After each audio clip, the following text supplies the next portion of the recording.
In an interview, commenting on the efficacy of Satyagraha, Gandhi said, "The Satyagraha movement is nothing but a movement for promoting goodwill amongst those against whom we seem to be fighting. Therefore, I have no misgiving as to the ultimate result." In reply to a question regarding his dress in England, Gandhi observed, "I shall certainly not be found in European dress, and if the weather permitted, I should present myself exactly as I am today." When asked whether he would stick to his dress if invited by the King of England, he replied, "In any other dress I should be most discourteous to him, because I should be artificial." The political atmosphere deteriorated. The sense of conflict grew. Gandhi toured Gujarat to give comfort and courage to peasants in the villages ravaged by revenue officials. The Delhi Treaty was being broken in all its clauses.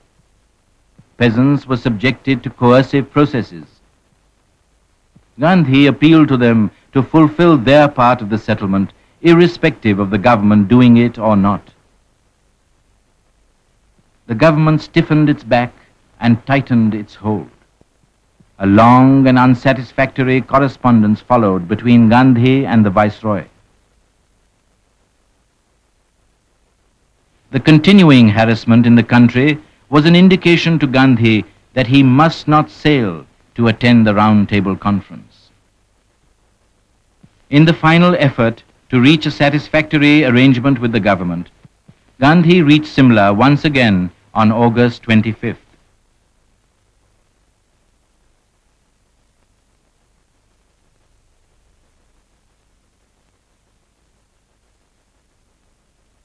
On August 27th, his principal demand was conceded. The Delhi settlement of March 5th remained operative. The obstacle being removed, he hurried to fulfill his obligation. Gandhi reached Bombay on August 29th to catch the boat in time.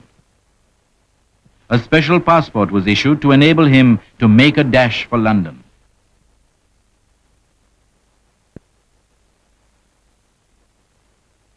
Despite rain, men, women and children, eager to catch a farewell glimpse of Gandhi, thronged to listen to his parting message. "I must go to London with God as my only guide. The horizon is as black as it could be. There is every chance of my returning empty-handed. I shall endeavor to represent every interest that does not conflict with the interest of the dumb millions." SS Rajputana was ready to sail. The wharf was alive with people.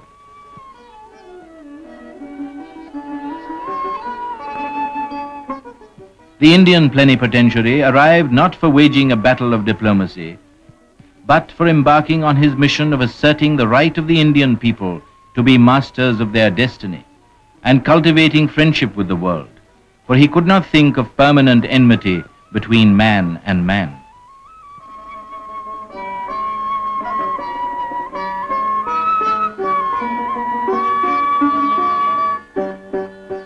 Accompanying Gandhi were two fellow delegates, Sarojini Naidu and Madan Mohan Malaviya.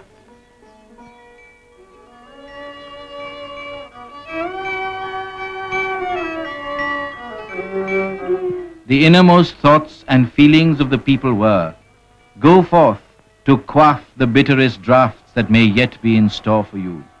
Let not the thought of our misery and misfortunes make you pause. You have taught us to suffer cheerfully. You have stiffened our tender hearts into steel. What if you return empty-handed? Go and proclaim to mankind your message of love and brotherhood." At noon on August 29th, the Rajputana steamed out. Jawaharlal Nehru watched the ship that carried the sole representative of 1/5 of the human race to the Arabian Sea and the far west.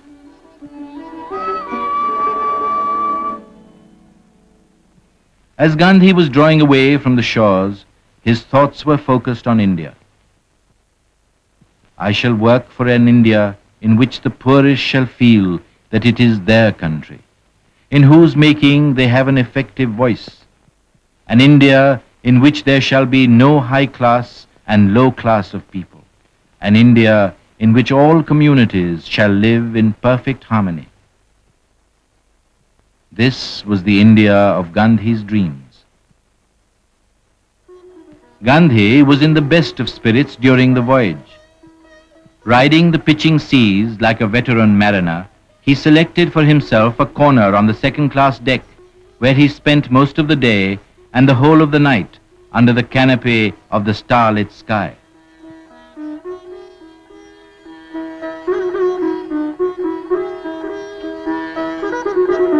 The quaint traveler carried the scantiest of luggage and scrupulously observed his daily routine on board the ship.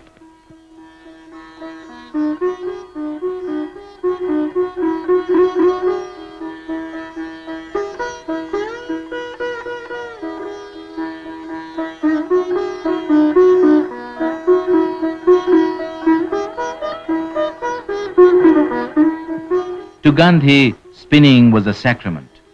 He felt that every time he drew a thread on the wheel, he was coming nearer to the poorest of the poor and through them to God. He said, "It is a symbol not of commercial war, but of commercial peace.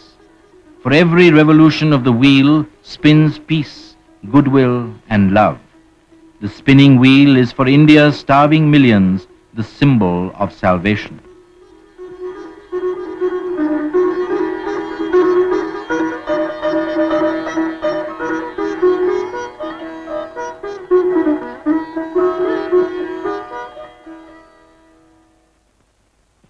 In a jubilant and almost boisterous mood, he played fairy godfather to a child. He never felt so happy as in the company of the little bird, and the child was happy and hilarious in his company. "Children are my life," said he.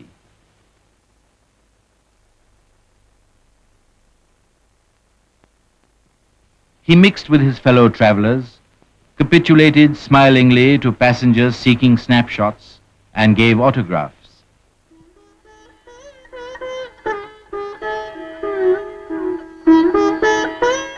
The voyage provided him with much needed rest.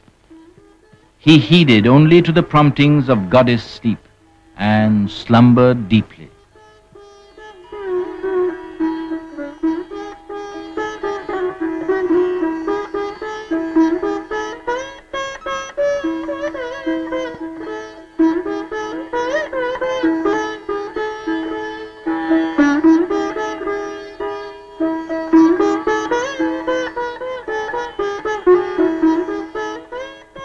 He spent time in reading and writing, answered correspondence, and sent dispatches to his papers. As the right hand suffered from writer's cramp, he wrote with his left hand.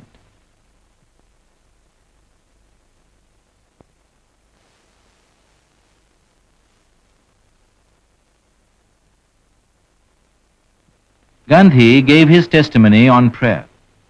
"Prayer has been the saving of my life. As food is indispensable for the body, so is prayer indispensable for the soul. I am indifferent as to the form." His host, the captain, treated him with every mark of respect and invited him to go round the ship. "I am your prisoner for a fortnight," said Gandhi.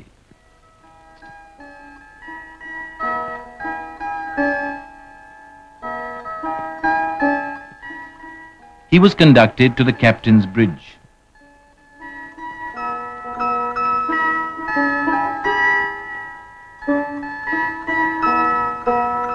He tried out the various nautical instruments and exhibited keen interest in each device. It was time for the life jacket drill, and Gandhi readily participated in it.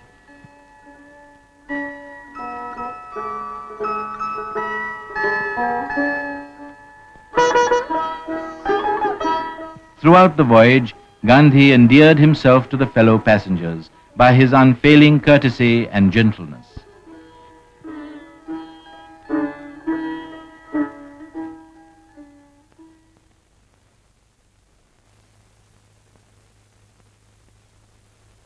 After a weary voyage of 1,660 miles, daylight broke over the rock-crested shores of Aden. Gandhi steered the Rajputana into the first port of call. "I hope I do not capsize the boat," he remarked as he turned the wheel.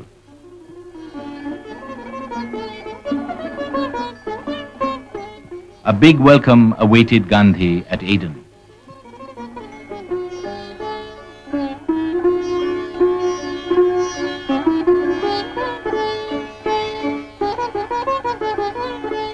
He arrived at the citizens' meeting to receive an address of welcome and a purse. In his first public speech outside the Indian subcontinent since 1914, he declared that India did not stand for isolated independence. 1/5 of the human race becoming free through non-violence and truth can be a great force of service to the whole of mankind. He extolled the simple way of life associated with the Caliphs and told the Arabs to help solve the Hindu-Muslim problem.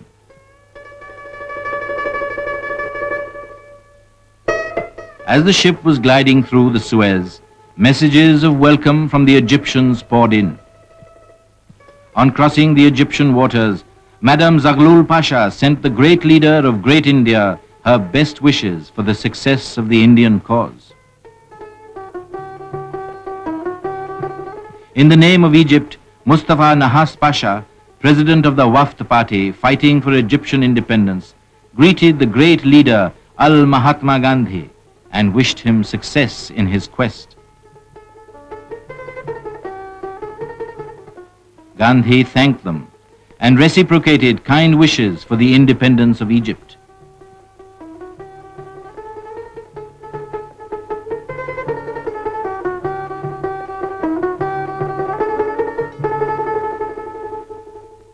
At Port Said, Gandhi told the journalists on board the ship that he would heartily welcome the union of the East and the West, provided it was not based on brute force.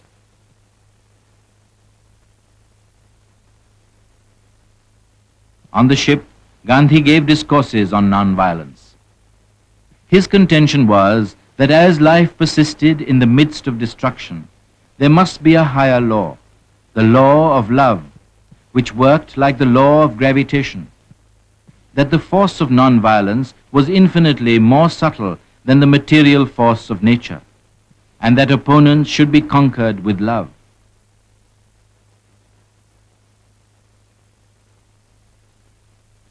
Gandhi had in his loyal secretary Mahadev Desai an assistant who not merely relieved him of much of his routine work, but put his keen intellect and tireless capacity for work at his disposal.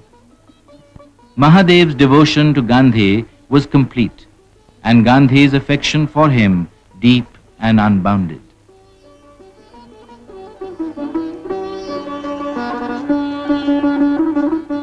On the misty, cold morning of September 11th, SS Rajputana anchored at Marseille.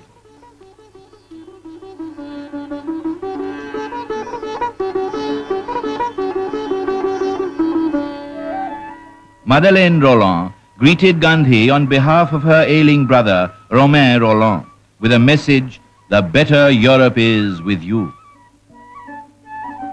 The world press was represented to cover Gandhi's arrival. "I shall do everything at the spur of the moment, depending on my inner voice, which means God will guide me," he told the journalists.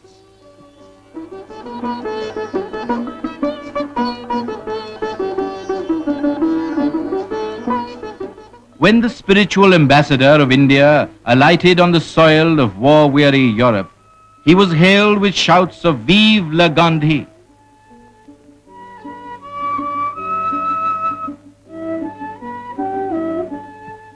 Gandhi expounded the message of non-violence to the students of Marseille, saying that it was a weapon not of the weak, but of the strong.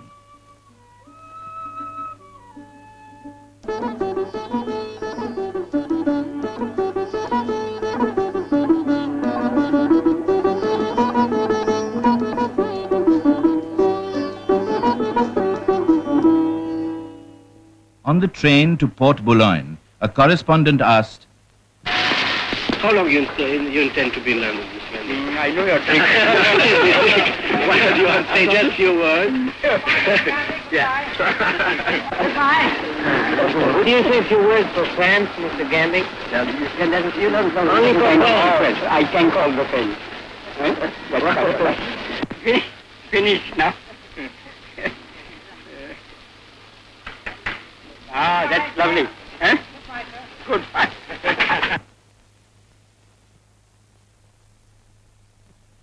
At Port Boulogne, Gandhi was given a friendly ovation. The party boarded the Channel boat to Folkestone.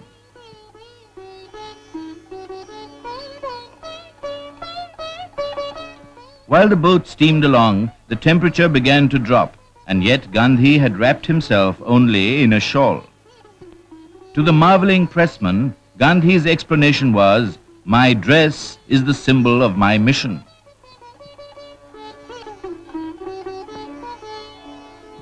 At Folkestone on September 12th, Britons gathered to greet the guest of the nation.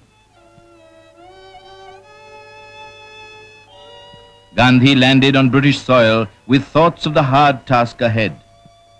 "I am here to vindicate the honor of India and to uphold truth as I see it, for I believe it is the keystone of life."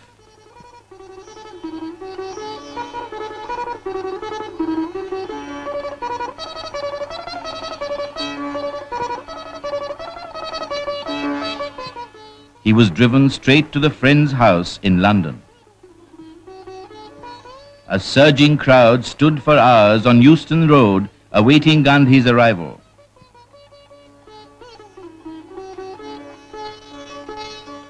All facets of public life were represented at the Quaker Center to welcome him as an instrument of the synthesis of politics and religion.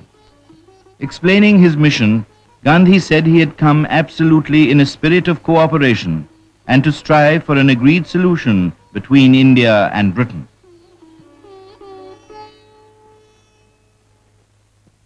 Gandhi had accepted Muriel Leicester's invitation to stay at Kingsley Hall, a centre dedicated to the slums of London. The people of East End opened their homes and hearts to him. A little cell on the flat roof with an open view was put at Gandhi's disposal. The members of every section of Bow assembled outside Kingsley Hall to welcome Gandhi. I am thankful that I got this opportunity of being surrounded by these happy children and seeing the homes of the poor.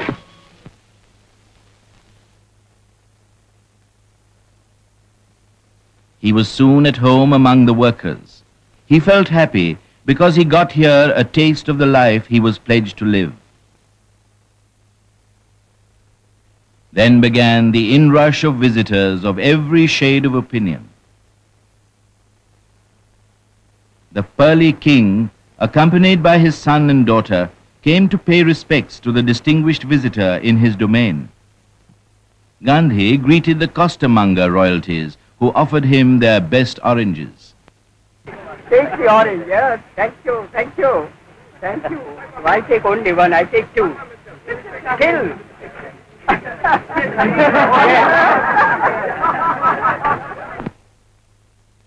In his first ever broadcast talk, Gandhi told the American people from Kingsley Hall, "The world is sick unto death of blood spilling. Perhaps it will be the privilege of the ancient land of India to show the way out." At the Federal Structure Committee of the Round Table Conference held at St. James's Palace, the voice of resurgent India spoke through Gandhi. The goal of absolute independence remains intact. Gandhi stressed the need of adult suffrage and racial equality and advocated an honorable partnership between India and Britain. The nation that does not control its defense forces and external policy, asserted Gandhi, is hardly a responsible nation. He struck a note of warning. A nation of 350 million people needs simply a will of its own to say no And that nation is today learning to say no.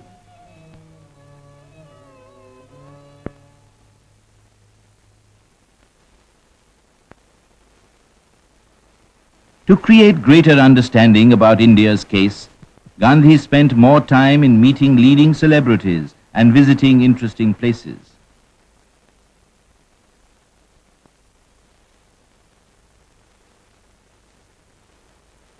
He met Charles Chaplin, of whom, curiously enough, he had not heard.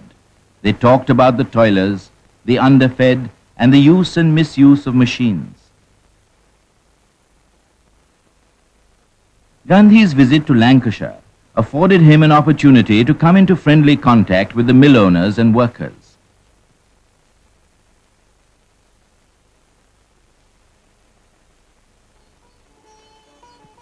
In this centre of the British textile industry, the Mayor of Darwin welcomed the most uncompromising advocate of the boycott of foreign cloth.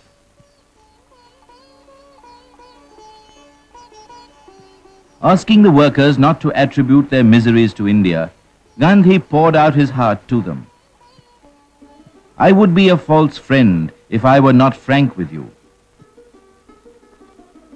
He explained how economics, ethics, and politics were inextricably mixed up in his life.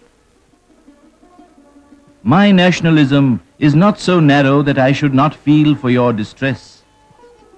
I do not want my country's happiness at the sacrifice of any other country's happiness.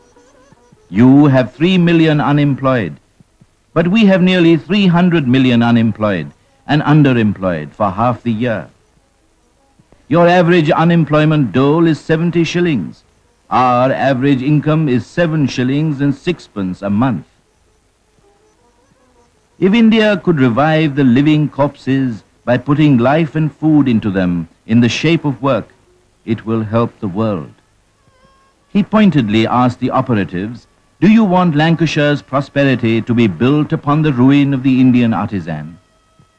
Their spontaneous reaction was, we know each other now.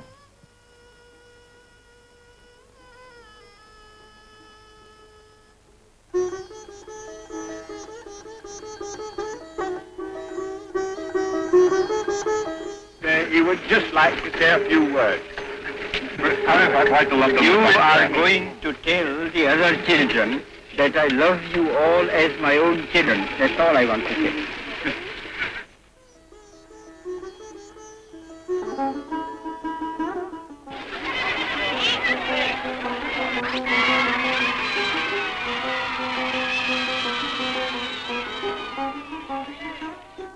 Gandhi expressed his gratefulness. I shall treasure the memory of these days to the end of my earthly existence.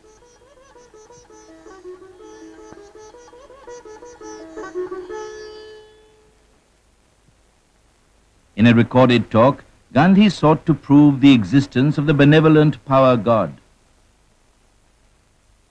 I do dimly perceive that whilst everything around me is ever changing, ever dying, there is underlying all that change a living power that is changeless, that holds all together, that creates, dissolves, and recreates. That informing power or spirit is God. For I can see that in the midst of death, life persists. In the midst of untruth, truth persists. In the midst of darkness, light persists. Hence I gather that God is life, truth, light. Faith transcends reason.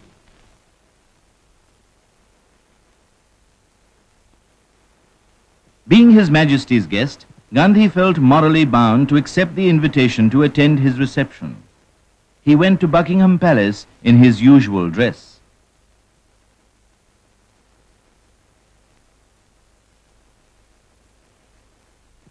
The Round Table Conference was completely abortive. Every divisive tendency in India was encouraged. The conference concluded on December 1st.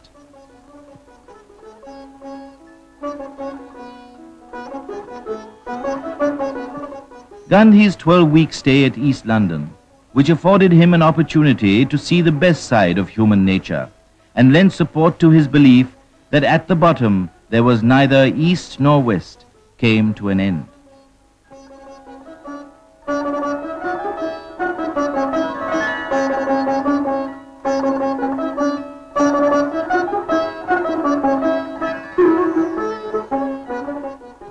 After planting a tree in front of Kingsley Hall, his parting message was, Whatever the result of the mission that brought me to London, I know that I shall carry with me the pleasantest memories of my stay in the midst of the poor people of East London.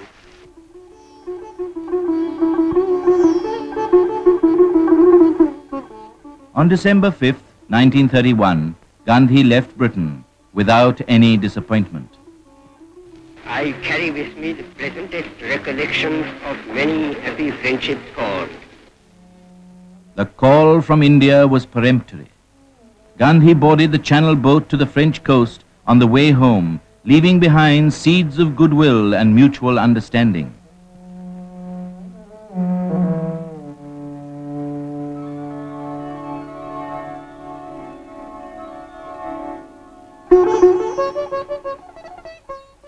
On his homeward journey, Gandhi landed in France. The crowds overwhelmed him with their welcome.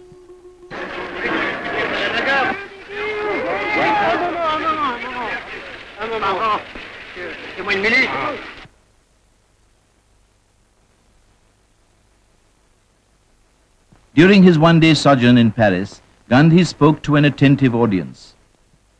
I know that we have to go through still more suffering to vindicate our position.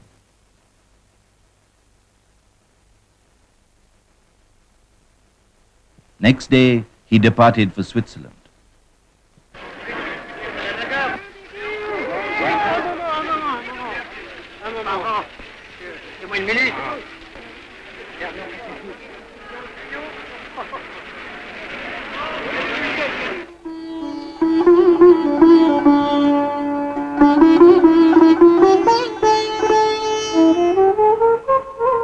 Gandhi came to Geneva to spend a few days with Romain Rolland, the sage of Villeneuve.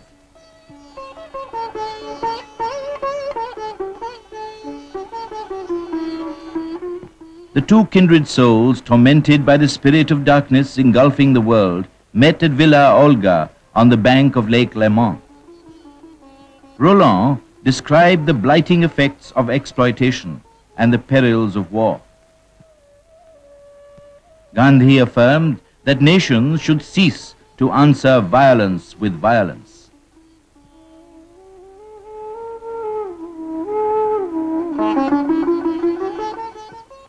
Gandhi's routine of taking early morning walks continued despite the severe December cold.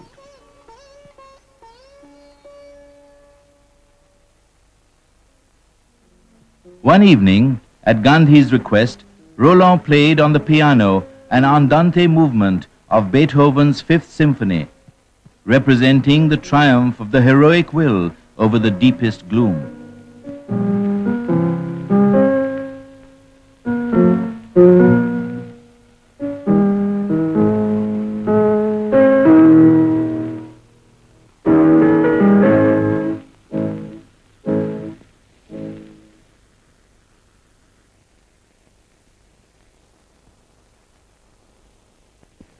At a meeting in Geneva, he pointed out, My speeches at the Round Table Conference have all officially reported. Meanwhile, I must ask you to believe me when I say that I have never made a statement of this description, that the masses of India, if it became necessary, would resort to violence. All that as you like. It is complete independence that we want.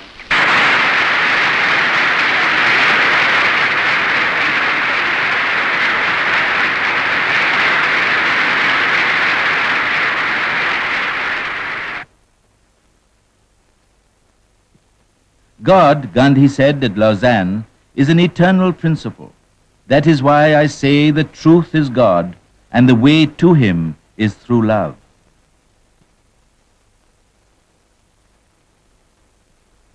After 5 days' stay in Switzerland, Gandhi left for Italy.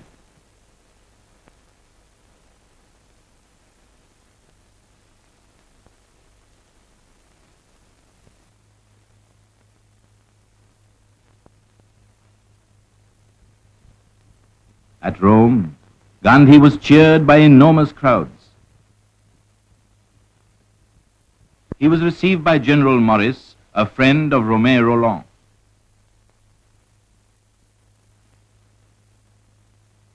The movie tones grunted, journalists struggled, but Gandhi had decided not to make public statements.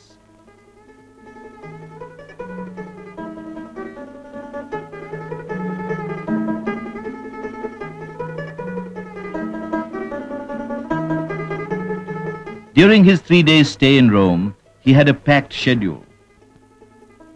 He was able to see something of the ancient city.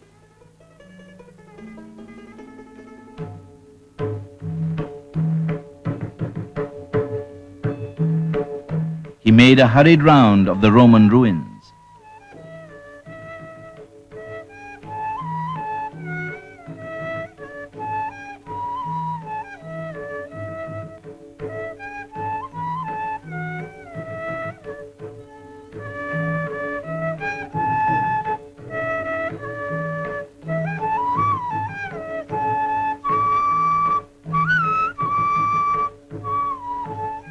The Vatican galleries were specially opened for Gandhi. Their art treasures interested him immensely. Gandhi's eyes fell on a striking statue of Christ.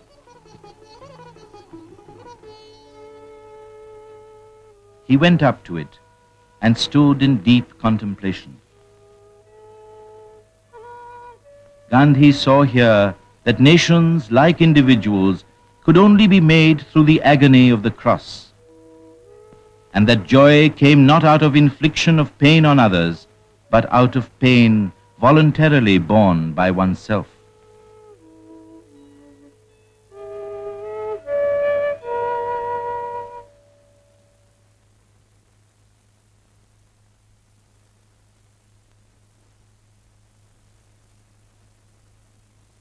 Gandhi was shown a military exercise and drill by little boys known as Balila.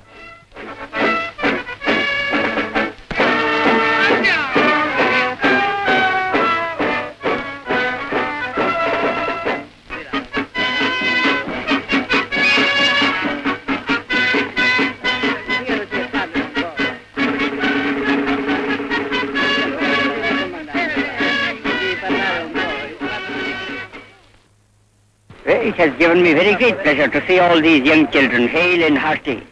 Thank you. Thank you very much.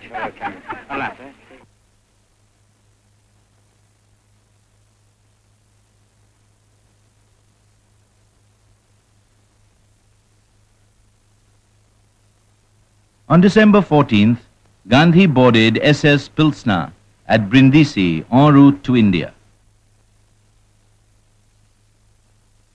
After his experience in England, it was clear to him that the true battleground was not London, it was India.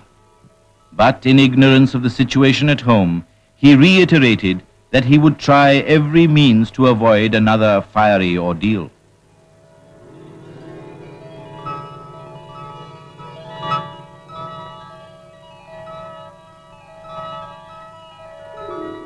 On December 28th, 2 days after the arrest of Jawaharlal Nehru, Gandhi reached the shores of India.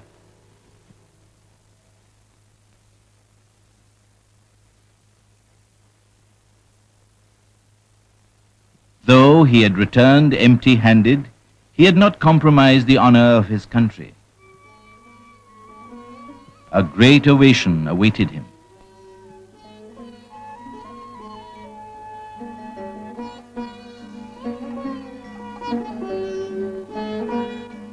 Gandhi was unprepared on landing to find intensified repression and special ordinances in operation. The truce had been done to death. The die seemed to be cast.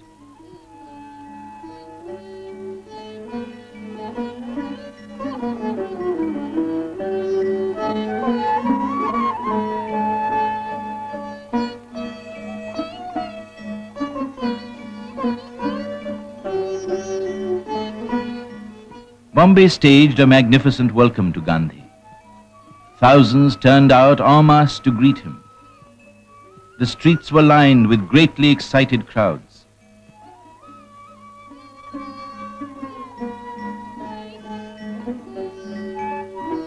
National flags fluttered everywhere, and banners and arches adorned the whole of the long route to Mani Bhavan.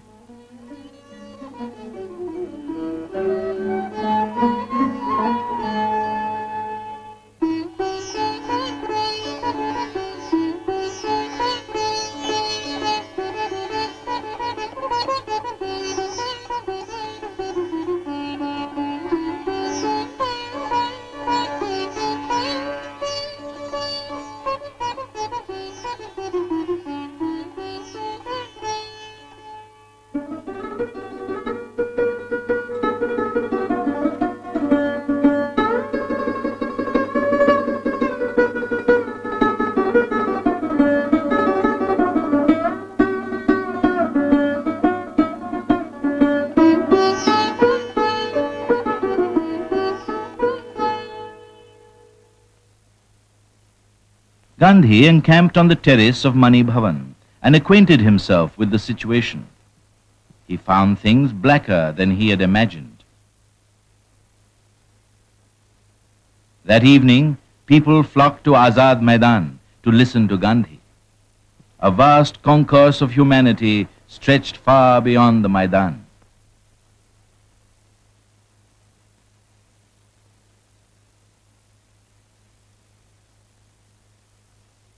At 5 o'clock, Gandhi arrived to give his appraisal of the situation and ascended the 20 feet high rostrum.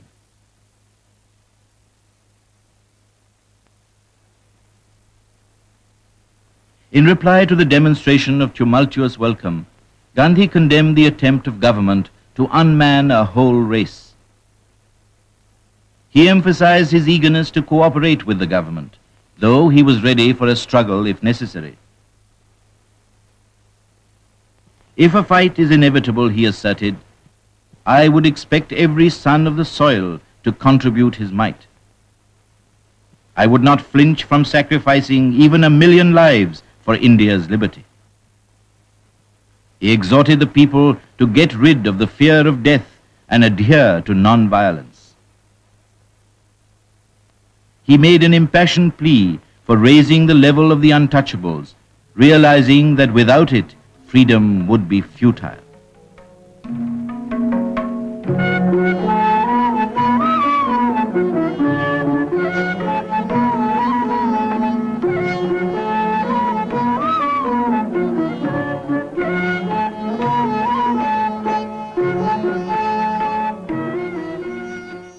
Gandhi gave detailed account of his work in Britain to the members of the Congress Working Committee.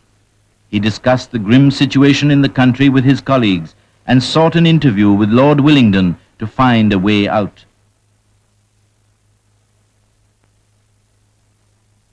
On receiving a stiff reply from the Viceroy, Gandhi had no choice left but to resort to civil disobedience. He prepared to go to jail.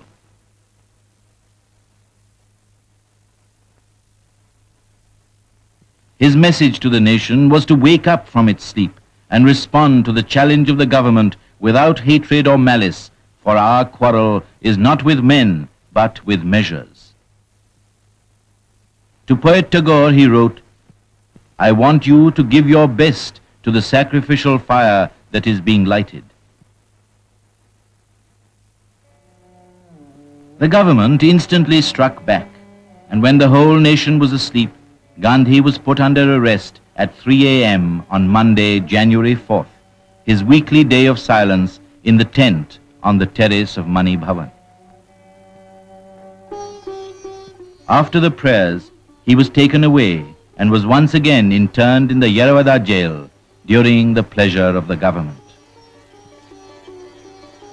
India was numbed by repression. It was a conflict of two historical forces. The jails began to be filled with civil disobedience prisoners. Their idealism and pride led them to fetters. It was a tribute to the national movement.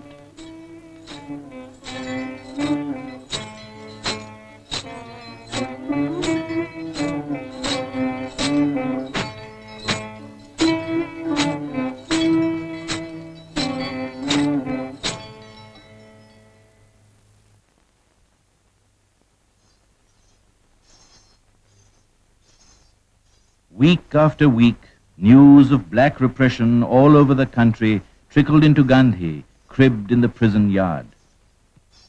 But, as conveyed in his letter to the Secretary of State for India, what filled his mind above all was the contemplated separate electorate for the depressed classes under the new constitution. On August 17, 1932, the British Premier's Communal Award confirmed Gandhi's fear of a perpetual bar sinister which separated the untouchables from the Hindu fold. Gandhi felt impelled by a voice from within to offer resistance with the whole of his being. He informed Ramsay MacDonald that he would fast unto death from the noon of September 20th if the decision was not abandoned.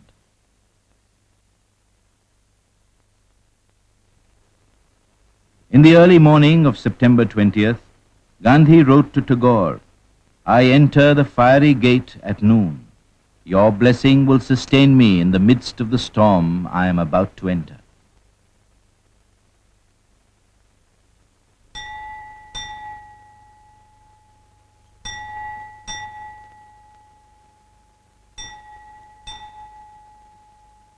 In a yard of the gaunt grey prison at Yeravada, the fateful hour approached.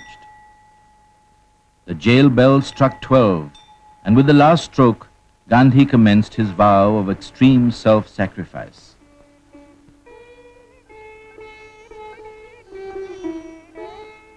In a press interview, he explained, "I have undertaken fast at God's call for the eradication of untouchability, root and branch. My fight is against the impure in humanity. To do away with all those social inequalities between man and man," exhorted poet Tagore, "let us join the Mahatma in his noble task of removing the burden of ages upon those who have been stigmatized for the accident of their birth." There were spontaneous demonstrations of love and grief. People suffered from poignant pain and anxiety. Millions offered prayers and fasted, and demanded complete removal of all religious and social disabilities of the depressed classes. Gandhi's fast renovated the dream of achieving India's national solidarity. Irrational curbs cramping national life showed signs of tottering. Temples after temples were open to the untouchables. They could now draw water from public wells. What social reformers could not do for decades was thus achieved in a few days.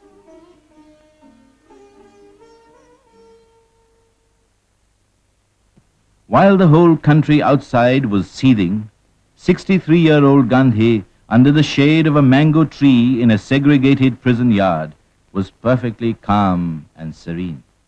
His condition was steadily worsening and his vitality ebbing. Before this stupendous self-sacrifice, all differences were forgotten. On the 5th day of the fast, the caste Hindus and the depressed class leaders, in consultation with Gandhi, signed the pact accepting joint electorates. The Yeravada Pact nullified the British Premier's decision. Gandhi broke his fast of 6 days and 5 hours.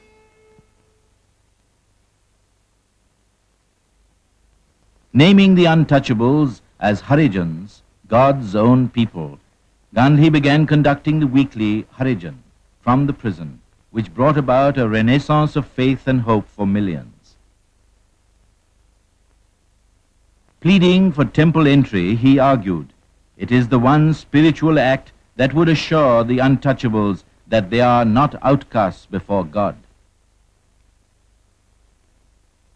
In response to a peremptory call from within, Gandhi decided to undertake 21 days purificatory fast from May 8th for gaining greater watchfulness in connection with the Harijan cause.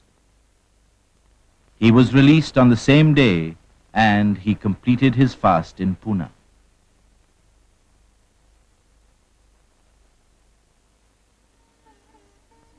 On July 31st, Gandhi disbanded the 18-year-old Sabarmati Ashram as a gesture of sympathy with those who had lost property in the freedom struggle.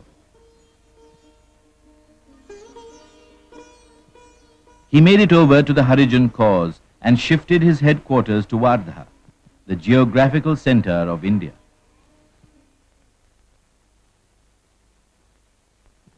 On November 7, 1933, Gandhi started from Wardha on an all-India tour for the uplift of the downtrodden Harijans and to restore equality between man and man.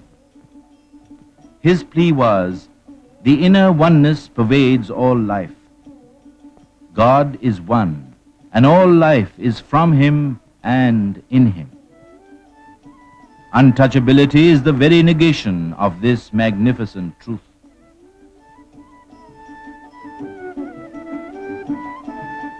Gandhi was on the move, addressing meetings, opening wells and temples for the Harijans.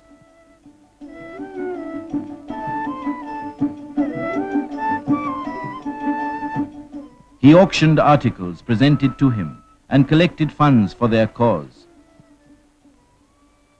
People loosened their fists, coins and jewelry poured in. His reaction was, I want your hearts also with your money.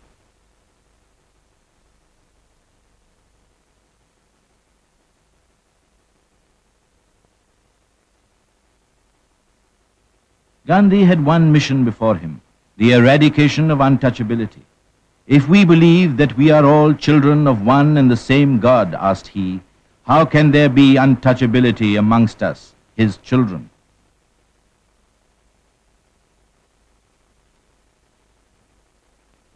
He organized village sanitation on a rational basis and exhorted the Harijans to give up eating carrion and drinking liquor. He lightened their miseries and restored their self-respect.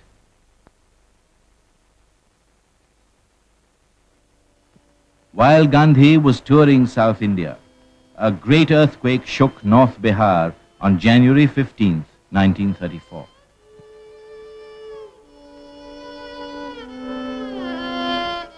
Giving expression to his belief that physical calamities are related to men's morals, Gandhi observed, with me, the connection between the cosmic phenomena and human fate is a living faith that draws me near to God. He suspended his tour, rushed to the scene of the calamity, and proved to be a source of solace to stricken Bihar.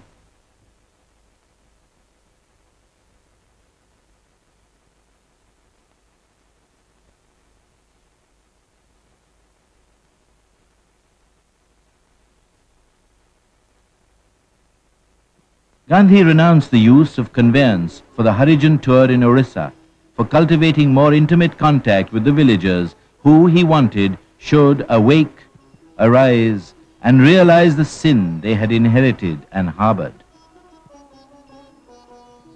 Gandhi's whirlwind Harijan tour of the country ended at Banaras on July 29, 1934. The impression left on his mind was that untouchability is on its last legs.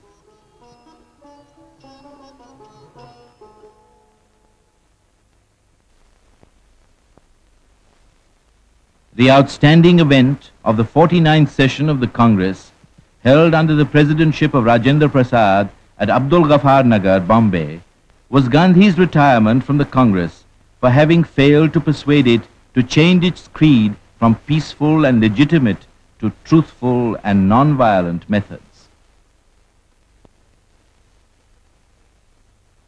On October 28, 1934, the Congress reiterated its confidence in Gandhi's leadership while reluctantly accepting his decision.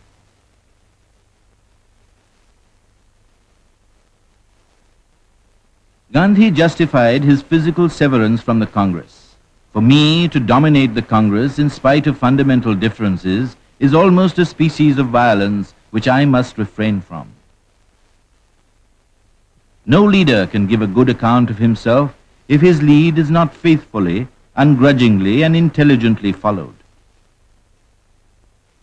Henceforward, my interest in the Congress will be confined to watching from a distance, enforcement of principles for which it stands. I would love to serve the Congress in my own humble manner, whether I am in or outside it.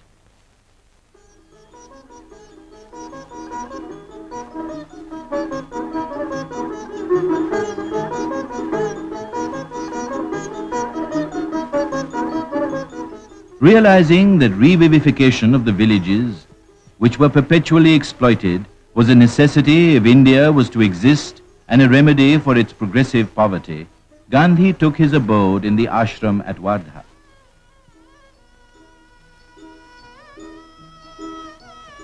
For him, Khadi was the sun of the village solar system and the various village industries its planets. We should, he argued, identify ourselves with the poor villagers, live as they live, help them to produce what we need, and make full use of the local raw material, local talent, and local tools.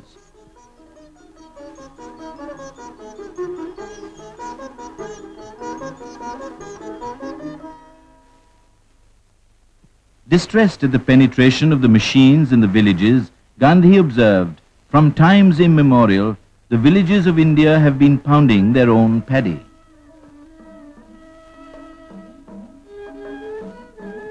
Unpolished rice and hand-ground whole wheat flour, apart from being nutritious, also provide employment in the rural areas.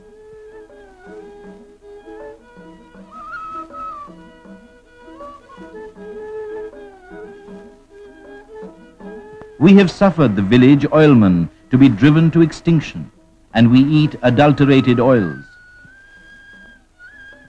Gandhi persuaded the villagers to take to more rational ways of diet. In all our dietetics, he argued, we mistake the shadow for the substance, preferring bone-white sugar to rich brown jaggery.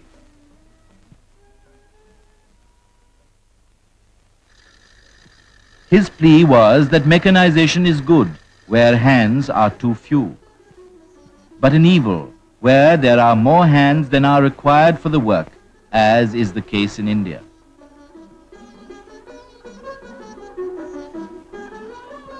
The remedy suggested by him was the protection of the village industries, the village crafts, and the workers behind them from the crushing competition of power-driven machinery. Gandhi believed that if the village perishes, India will perish. Persuading the villagers not to turn open, healthy spaces into breeding grounds for disease, Gandhi suggested burying of the night soil as the most economic method of its disposal. When mixed with refuse, it can be turned into golden manure. So long as you do not take the broom and the bucket in your hands, you cannot make your towns and cities clean. And cleanliness is not only next to godliness, it promotes health.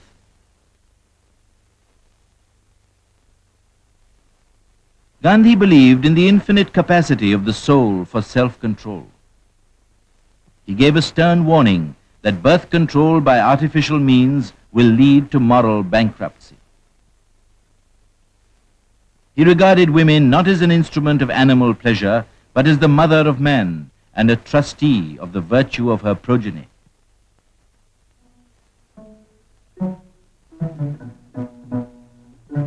Non-violence, which was at the root of all his activities, was not confined only to India.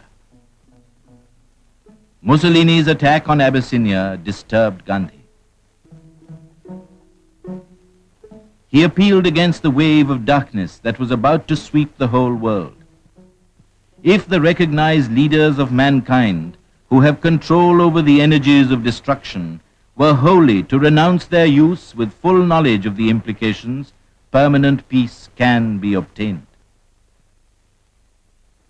Nonviolence, to be a creed, has to be all-pervasive.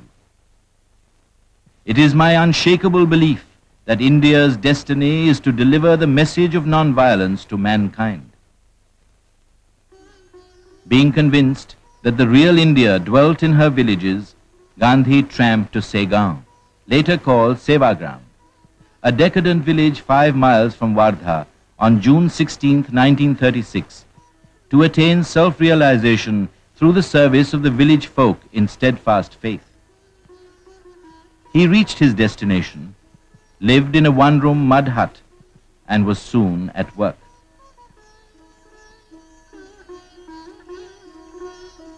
Visitors from far and near began to gravitate here. Drawing inspiration from his new abode, he associated the villagers with the community life of the ashram. Sevagram Ashram was but an experiment in truth and non-violence. Gandhi lived here with Kasturbai as a villager of his dream. The simple life was his chosen way.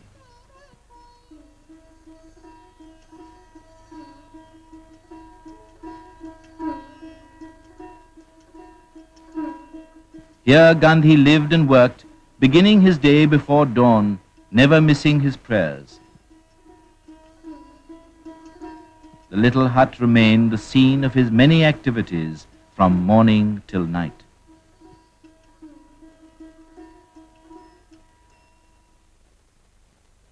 He spun for hours and carded his cotton. The greatest of my activity is charkha. I hold it to be the best part of my service, social, political, and spiritual.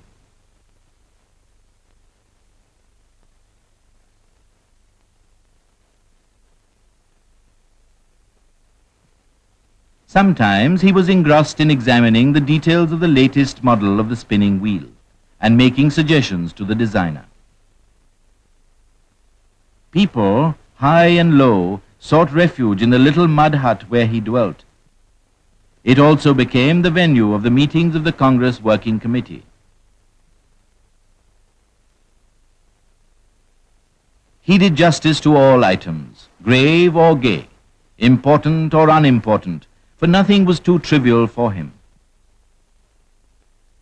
He looked into every detail himself, visited the ailing inmates who were treated according to his method of nature cure. Among the patients was a leper, a profound Sanskrit scholar. Who will look after him if I don't, thought Gandhi, and gave daily massage to him. He determined the patient's diet and made a scientific study of the leprosy germs to evaluate his progress.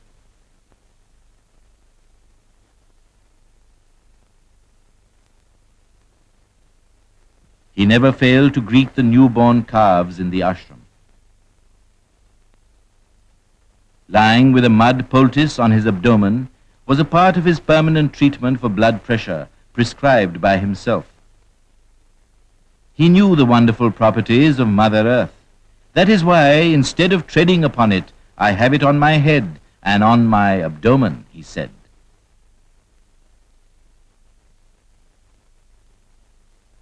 It was his infinite faith in God that gave him the patience of a Job and his unfailing good humor. The morning and the evening constitutionals were as much a part of Gandhi's regular routine as the prayers. Details about the kitchen or the crops were discussed with those in charge of them. Often, interviews of a serious nature were given and press statements dictated during the walks. In accordance with his desire to be in tune with the infinite, he slept under the open sky.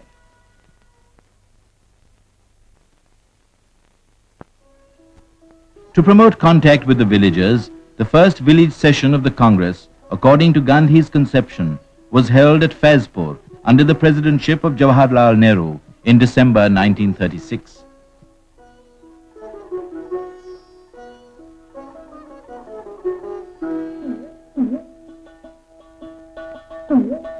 Vast, unsophisticated crowds thronged Tilak Nagar, the bamboo village. All arrangements were befitting the village life. President Nehru dwelt upon the growing menace of fascism in Europe. He hoped the logic of events would lead to socialism for India's economic ills.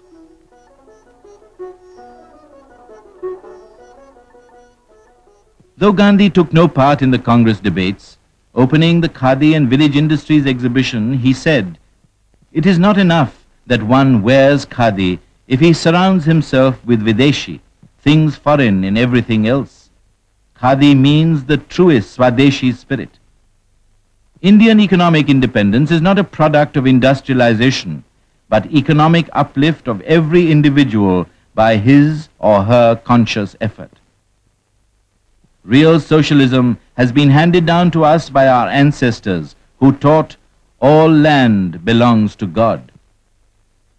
Like the earth, we of it also belong to God, and hence we must feel like one and not create boundary walls."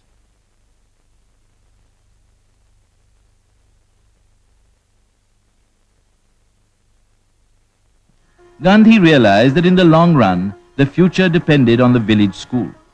He expounded the theory of education through vocation, which could promote the real disciplined development of the mind by drawing out the best in the child and yet keeping him rooted in the soil with a glorious vision of the future.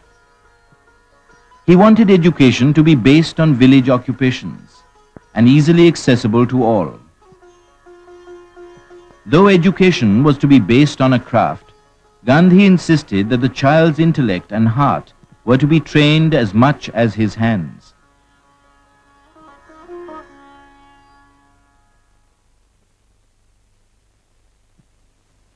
Gandhi, in his retirement from the Congress, was no less a force than when active. His advice on political affairs was constantly sought.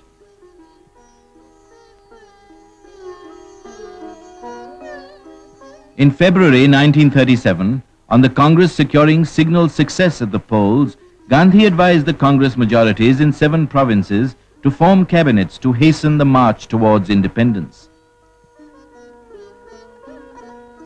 Office acceptance created a new ferment that began to leaven the dough of national life. Gandhi wrote, "The offices have to be held lightly, not tightly." He insisted that ministers dare not live in a style and in a manner out of all correspondence with their electors, and exhorted them to eradicate red tape and to conduct themselves with ability, integrity, and impartiality. For Gandhi, office acceptance had a special meaning for progressive amelioration of the toiling millions. He stressed the need of immediate enforcement of prohibition, removal of untouchability, free and compulsory primary education, conversion of jails into reformatories, and tax-free salt for the poor.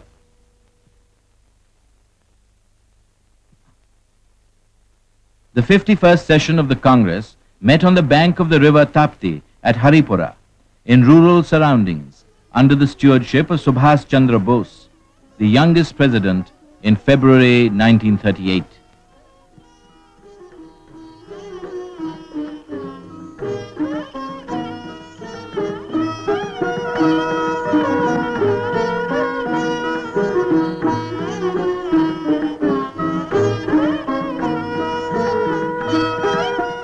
At the Khadi and Village Industries exhibition, Gandhi observed, "Khadi has been conceived as the foundation and the image of ahimsa.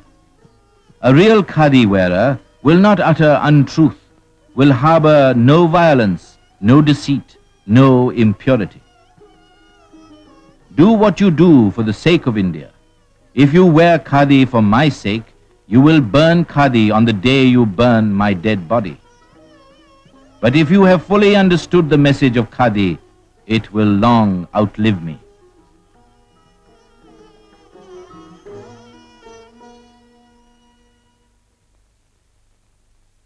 After hoisting the national flag, President Subhas Chandra Bose said,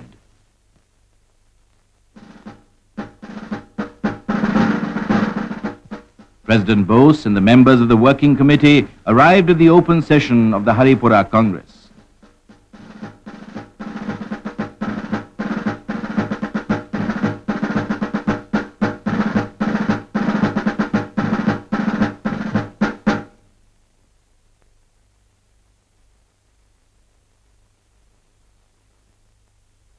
President Bose put forward a case for national reconstruction.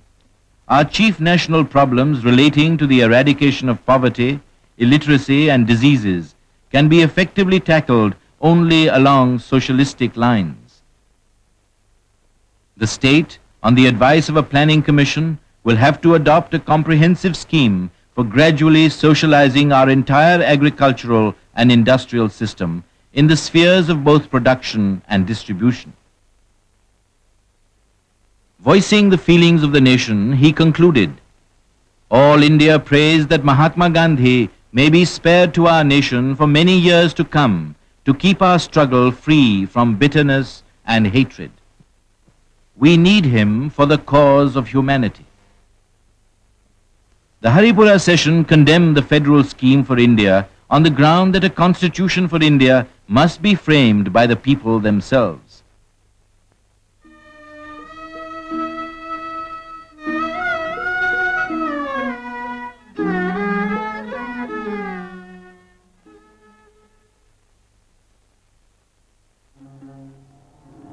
In September 1938 came the moral catastrophe of Munich.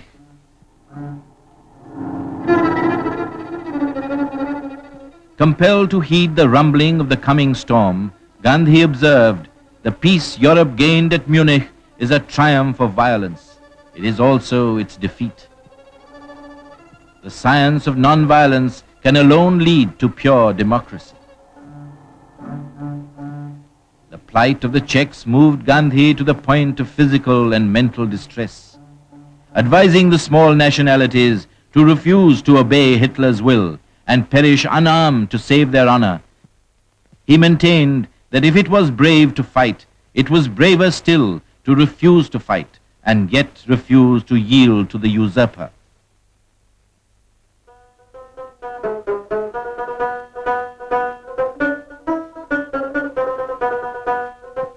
Soon after the Munich crisis, Gandhi traversed the whole of the northwest frontier province with Abdul Ghaffar Khan. The Pathans, old and young, received Gandhi with joy.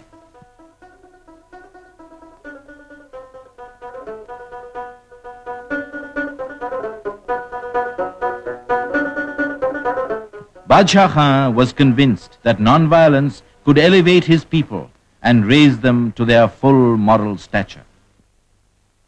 Guiding the non-violent organization of Khudai Khidmatkars, Gandhi said, the very name suggests that they are to serve and not to injure humanity.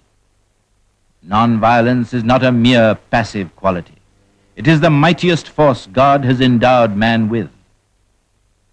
As a person who relied upon the use of force would have to undergo military training, so will a soldier of peace have to go through a definite training. Gandhi rounded off his tour by a visit to the remains of the Buddhist monastery at Takshashila, which reverberated with the ancient maxim, let man conquer anger with non-anger.